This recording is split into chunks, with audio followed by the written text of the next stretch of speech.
But then she started working more with chiropractors because she found out you can take a chiropractic assistant and make them amazing, but they're always going to be limited by the mindset of the chiropractor. So if the mindset of the chiropractor doesn't change, the office won't change.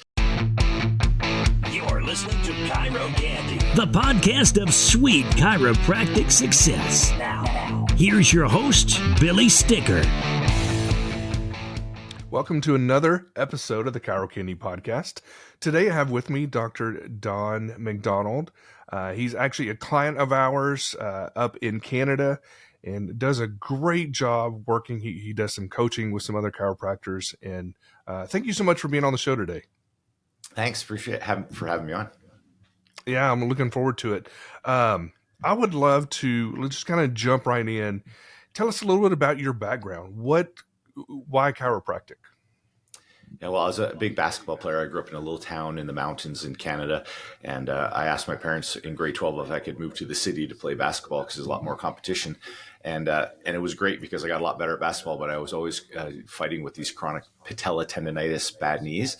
And I basically spent my whole life trying to get my knees better. And it wasn't until I was in college, playing college basketball, that I actually went to a chiropractor the first time. And it was actually kind of funny because my first exam, he said, "Holy, your posture is horrible."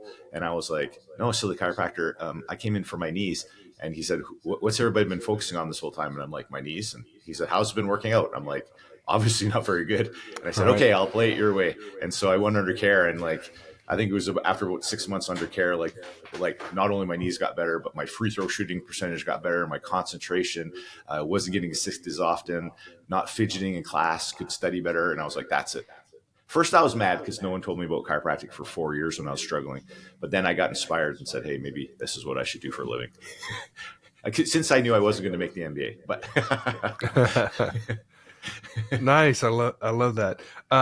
So whereabouts, you said in the mountains of Canada, whereabouts? Yeah. So I'm in Alberta. So I live in Edmonton, Okay. Alberta, but I grew up in a little town called Grand Cache. And so I know you've been to Banff, right? You've been to Banff. Yeah, we're going Alberta. Again in a couple of weeks. Yeah. So if you go Banff, if you go north of that, there's Jasper. And then if you just were like to beeline right through the bush, because you have to kind of do a loop around, but it's called Grand Cache. And so it's just right on the foothills. So it's just a little bit more north of Jasper, and it's just kind of right where the foothills meet the mountains. So like on the one side, it's a little bit more flat and hilly, and then on the right, it's all mountains. So it's a very beautiful place, but just isolated. The next town is like a 2-hour drive away, and we only had 4,200 people that lived there, and nothing else for a 2-hour drive. So it was pretty isolated. Oh, wow. Yeah, that's kind of hard to imagine. We do love it up there. It's beautiful. We're going back at the end of the month, and we'll be there for, I think, about 10 days. But we're going to Banff in Jasper and Lake Louise. Oh, yeah, that's right in the middle. So that's perfect. Yeah, I think we're going to be doing all of that with some of my wife's family. So, yeah, great. So whenever you said you wanted to move to the city, where did you guys move to? So when I moved to the city, I was in Grand Cache, I actually moved to the city that I practice in right now because it was kind of always the closest city when I was a kid, even though it's about a 4.5-hour drive. But I just lived with my uncle, and I just tried out for a team. And the only reason I went to this high school was because my mom went to it. And then I realized they're actually ranked 4th in our province. So it'd be like 4th in the state. And then I freaked out because I'm like, oh my gosh, I better make this team because it's really good. And I ended up making the team, which was good. And then nice. It was all history. Nice. Very good. So tell me about the Polyvagal Theory and what you guys are doing with that. Yeah, like in our journey starting to work with chiropractors, we kind of started off with a program called the Vitality Shift, and our big focus was always trying to help chiropractors bridge that gap between people coming in with symptom-based concerns and then linking it to all the other benefits that chiropractic care helps or that we know that are available. And so many chiropractors were super frustrated because they had that hard time getting their people to like get it, get the chiropractic message. And so that whole program was really focused on communicating individually with each individual person. And then also doing objective testing so that we could measure objectively different things like balance and posture and HRV and all these different ways that we can create, we call them vital signs, so that we could actually measure their progress over time just to help link the gap. And then we were doing really well with that. We traveled around the world. We got chiropractors from like, I think 10 different countries, or actually we've had almost 400 chiropractors go through the Vitality Shift program. And then the pandemic hit, and then we weren't traveling anymore. And then I was like, while we were at home, kicked out of our office because we weren't allowed to practice except for emergency patients. Brandy we were watching this guy called Dr. Stephen Porges, who actually he created a thing called the Polyvagal Theory, probably about like 40 years ago. And she was familiar with it because she used to be a social worker, and she worked with kids. And so it was a lot in the counseling world. And I just realized that I was also seeing my regular people when I did see them. Because of the pandemic, everybody was like freaked out and stressed out. Like all my normal people that, responded to the care that I was giving them before wasn't responding the same. And they were all seemed to be different. But like how we were taught, I did a lot of chiropractic neurology and work with Michael Hall. And so we were all big into sympathetic dominance. So if you're sympathetic, fight or flight, you're bad. And then if you're parasympathetic, rest and repair, you're good. But these people were not good, but they did not look stressed. So like it was weird. And so it just happened at the same time we start learning about this polyvagal theory with Dr. Stephen Porges. And what he discovered was the vagus nerve, which is 75% of the parasympathetic nervous system, which is huge. Because if we're, as chiropractors, we want to be the doctors of the nervous system. We want to be aware of what is 75% of the nervous system doing. And the crazy thing about the vagus nerve is it's not even a spinal nerve. So it's a cranial nerve, and it's 75% of the nervous system. And to make it even more important, there's two branches of the vagus nerve. And so one is called the ventral vagus. That's the ventral part of the vagus nerve. And that's really the one that we want. So in the old days, when we said we wanted people to be parasympathetic, that is where it regulates our nervous system. It allows us to be socially connected. It hooks into 4 other cranial nerves around the face. So it just allows us to like see and make facial expressions and have head movements and connections and our voice. It actually helps to a little bit explain why Harvey Littler got his hearing back as well, because if our social engagement's offline because our nervous system is dysregulated, it affects all of our communicating capacities, including hearing. And so I was like, this is amazing. And then the other part of the vagus nerve is called the dorsal vagal. And this is actually, it's like a conservatory shutdown mechanism. And this really made me understand these people coming in who were like flat face, not very much facial expression. They looked like they were just very calm, but they were actually basically shut down. It's kind of like how a lizard, or sometimes you see those fainting goats, if you've seen that on Facebook, where if they get scared, they just faint. They just fall over. That's the dorsal vagal, right? And so, so just being able to understand those different levels of the nervous system, and understanding that in order for us to be able to get up into that ventral vagal circuit, we have to detect neurological safety in our environment. And so neurological safety is a little bit different than just safety. It's actually, our nervous system has a thing called neuroception, which is constantly surveilling our environment inside and out for any kind of threat. And this threat doesn't have to be like actual threat at this time. It also can be threat that maybe, if we've had like a bad experience as a kid or trauma in the past, sometimes certain things in our environment that aren't actually a threat might trigger that response as a threat. And then as soon as we go into threat, our two options are first fight or flight, which is what we always talked about before, is that sympathetic fight or flight. Or if it gets really bad, it goes dorsal vagal, and then we get into that shutdown. And so we basically started teaching our chiropractors this, and it's just such a crazy thing, because chiropractic's always had the big idea. Like, it's worked forever. We just have had a horrible time being able to explain it. Like, we used to see, we would say like the bone on nerve, and it pushes on the nerve, and then it was like the old posters where it had the water that went to the plant, and then when the vertebra's out of alignment, it squishes the water, and then the water, right, the plant doesn't get water. And then we knew that wasn't the case. And then we started learning more and more about how to explain it. And once you get deep into the polyvagal theory, they call it the algorithm of the nervous system. And once you really get a good grasp around the algorithm of the nervous system, like as a chiropractor, first, it helps us to understand ourselves and why it's so important to look after ourselves. But two, it just amplifies our effect of being able to help a practice member get into that regulated healing state a lot faster. And it's funny because so many different professions are trying to use the polyvagal theory, and so many different advertisements on Facebook are trying to stimulate the vagus nerve. And we don't realize that in chiropractic, we have a hardwire right in to that ventral vagal circuit. And if most chiropractors actually do this subconsciously anyway, so a lot of the different nuances that we talk about, they're subconsciously doing it, but it just makes you way more powerful when you understand why you are subconsciously doing it. So that's kind of a long answer because it's pretty deep, but that's kind of an intro to it. Yeah, that's great. So what do you guys... So Brandy saw this, you guys got interested in it, and then so now you work with other chiropractors, helping them understand. And is that more technique or? Well, it's actually kind of cool because it's just like a chiropractic principle. Like the polyvagal principles is it can it basically layers through everything. So Brandy has always been, she's the amazing communicator for chiropractic. She can link chiropractic to anything, to anybody. And this also helped her to explain why she's such a good communicator as well, because even when you're in a conversation with someone, you have to be very aware of their social cues and know if you're like, because if you say something and it kind of turns somebody off, their physiology kind of changes right away. Sure. And if you become more aware of that, you can actually get back on track with the conversation. Because a lot of times, if you're describing chiropractic to someone on a first visit, or if they're having challenges and they come in and they're very stressed, if we say something and we see we knock them offline and we just keep talking, they basically just block every single thing that we say.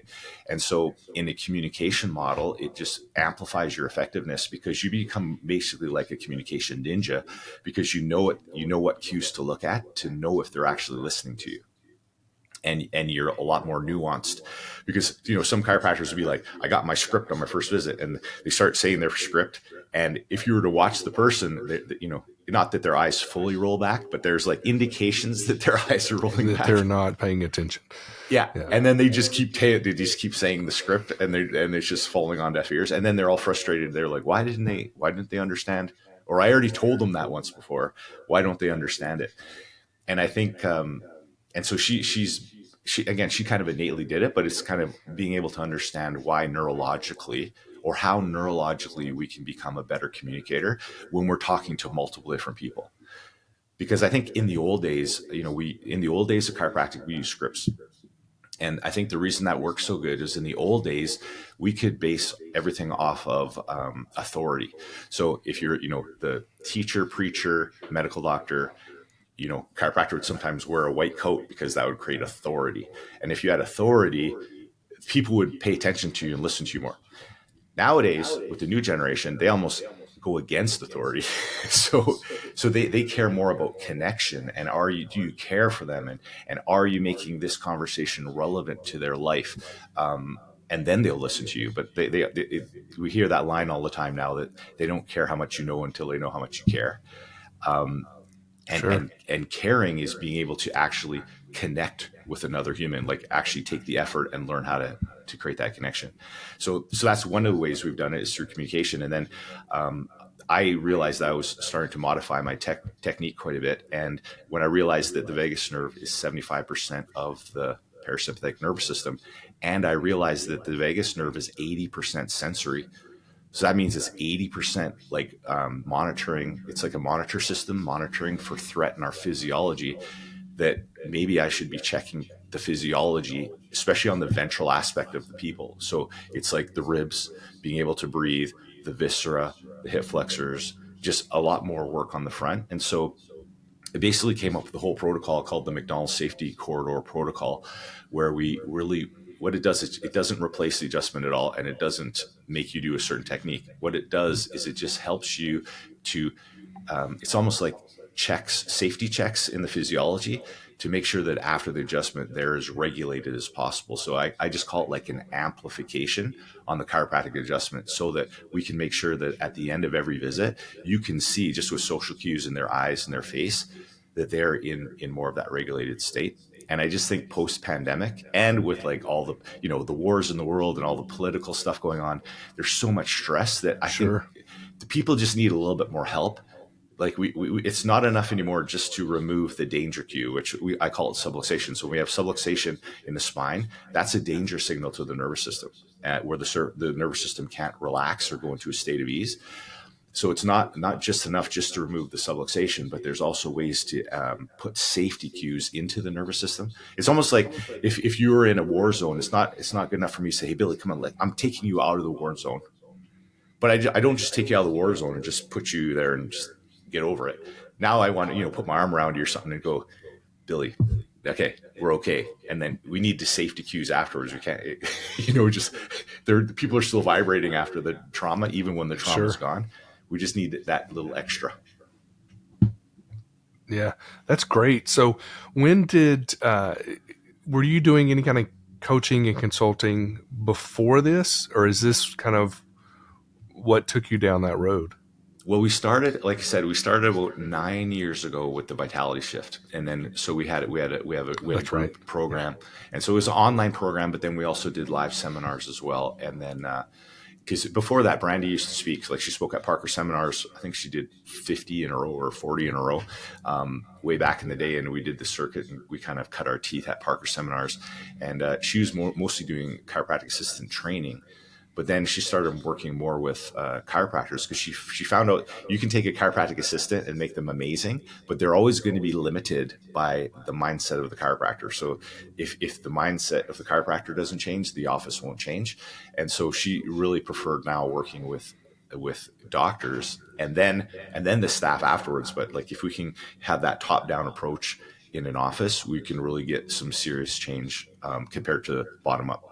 Which is actually funny, because in the MacDonald safety corridor, in that whole track of the Vegas, we're doing a little bit of the opposite. We're doing bottom up, because we're trying to get safety into the body, which will then initiate our brainstem. So our brainstem is kind of our detective system of the nervous system. And when that is detecting safety, it allows our prefrontal cortex and our brain to come online. And that's why a lot of people who get under chiropractic care will notice that they become more personable. We joke around all the time. Sometimes you get a new patient in the office, and at first you'll be, boy, that guy's a jerk. Like after the first visit, you're like, I don't really like that guy at all. And then after they're under care for a few visits, they're like, hey, that guy's actually pretty nice. But it's because they're detecting so much danger. They're just like in their kind of reptilian brain. And as soon as they get into that state of ease, they just automatically become more social, because as humans, we're social beings. What difference have you seen with the offices that have started focusing more on this? It's kind of a little bit like it's almost like a little bit of an amplification of what I experienced in my office, and especially post-pandemic, some chiropractors were feeling frustrated that they were doing the same thing that they were doing before, but they're not quite getting the same results or the same response through their people. And it helps them to understand. So I think chiropractic, we do stuff because it kind of worked in the past, and so we keep doing it. So we kind of learn through trial and error. Like, for example, just when you're adjusting with someone, like matching your breath to the practice member, like often chiropractors just do that subconsciously. But then when we realize that that's actually a cue of safety, because we're like almost sinking into the nervous system. Our nervous system is syncing with their nervous system. But if you understand why that's so important in order to get the person into a state of ease, it just makes you way more powerful.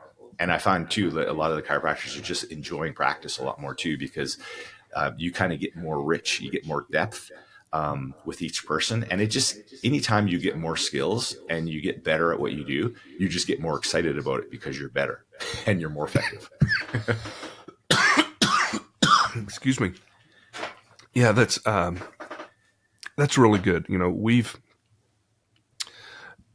been under chiropractic care for years now, and been ingested by just great people. And it's not even the technique. So it's obvious that there's something more than just the technique at times.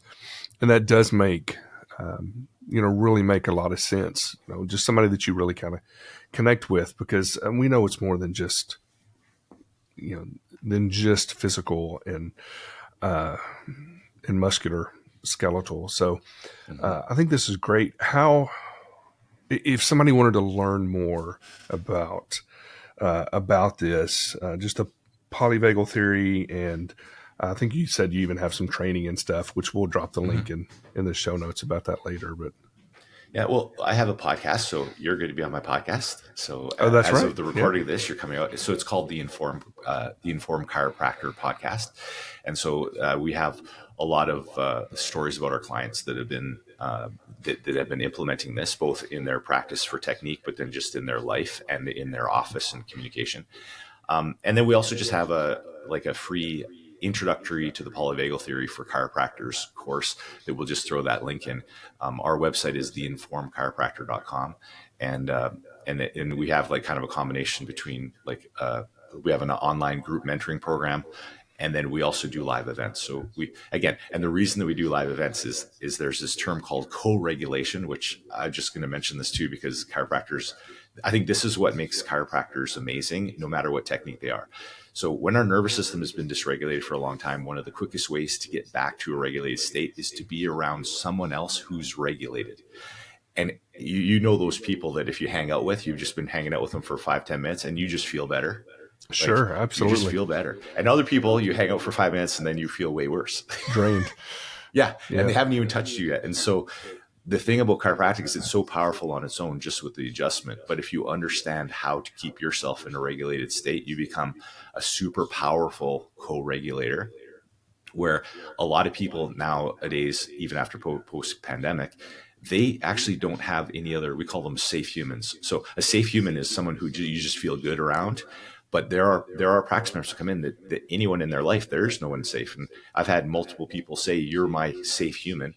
And it's pretty sad, but that's the responsibility that we have as chiropractors, is that once we understand the power of safety, neurological safety in the nervous system, we almost have a responsibility to educate them and actually look after ourselves so that we have a greater effect, a greater regulatory effect when we perform our adjustment. And also all of our chiropractic assistants, our staff at the front, that's why most patients, they all have to come in the front door and they already said, "I feel better just walking in here." Like, that's the safe co-regulatory environment. And that's why you want to almost kind of run it through your whole office. So you're getting it from the front end, you're getting it from the call, from the call in, from the CAs to your first exam, to your report of findings, to the regular visits, all the way till you exit out. You want it to be an experience that just fosters regulation in all your practice members.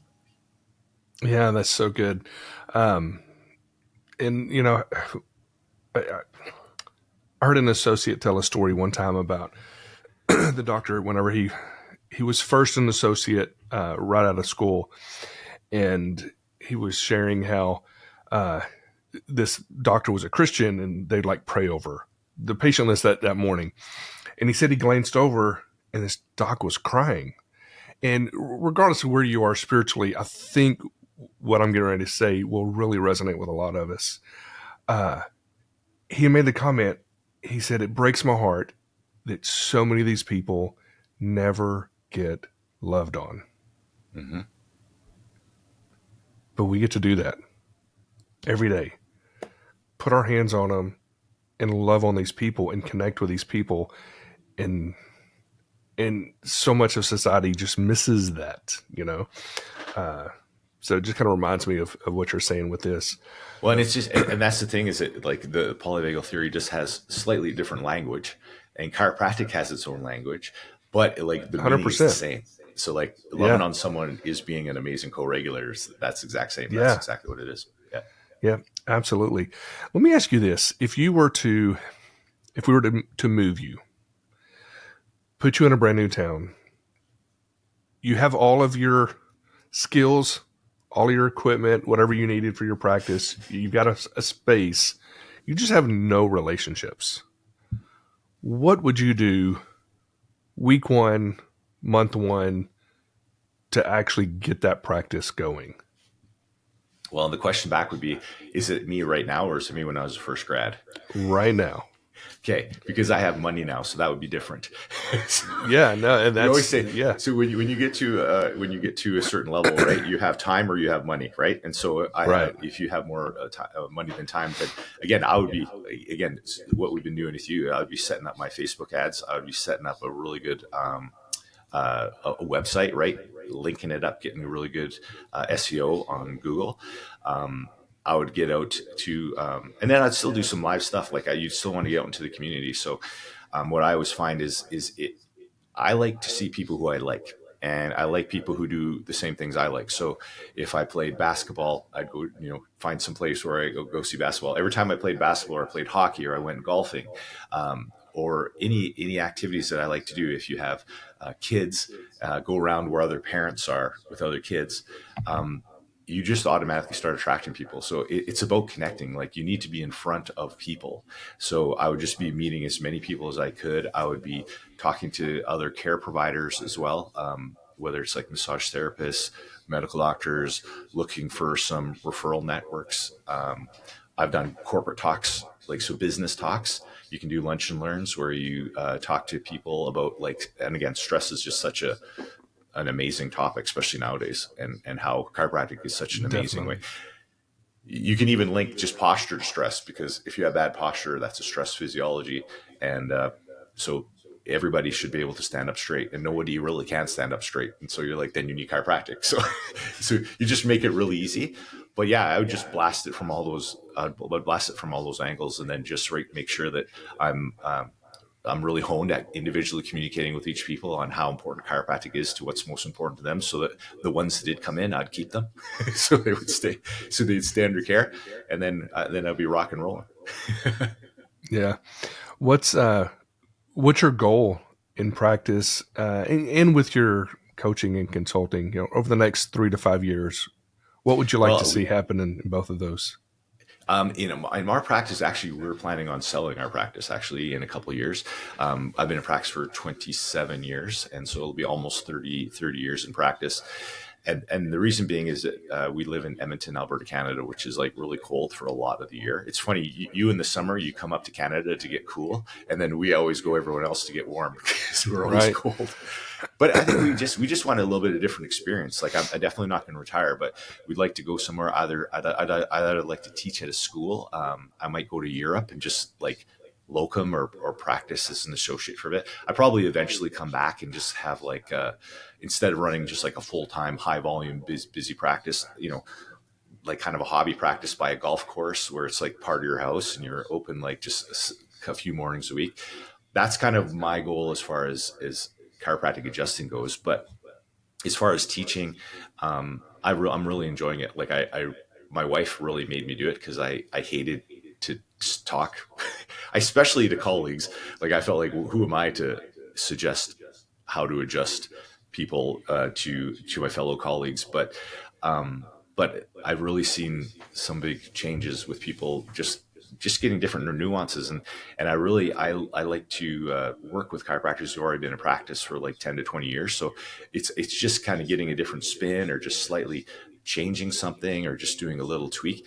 I always use an analogy as a golf teacher. So you could be a golf teacher where you're just teaching someone how to golf who've never golfed before, or you could be like where you coach a pro, where what you're doing is you're just putting a slight nuance. You're getting a little bit more of a fade on that shot, or you're just getting a little bit more backspin on the wedge. So I really like that because chiropractors who've been in practice for a while, they pick up so fast, and from concept to implementation is like one day. So the great thing I hear from a lot of our chiropractors once they come to our events is very, very hands-on and applicable to their current technique. They don't have to learn something all over new again.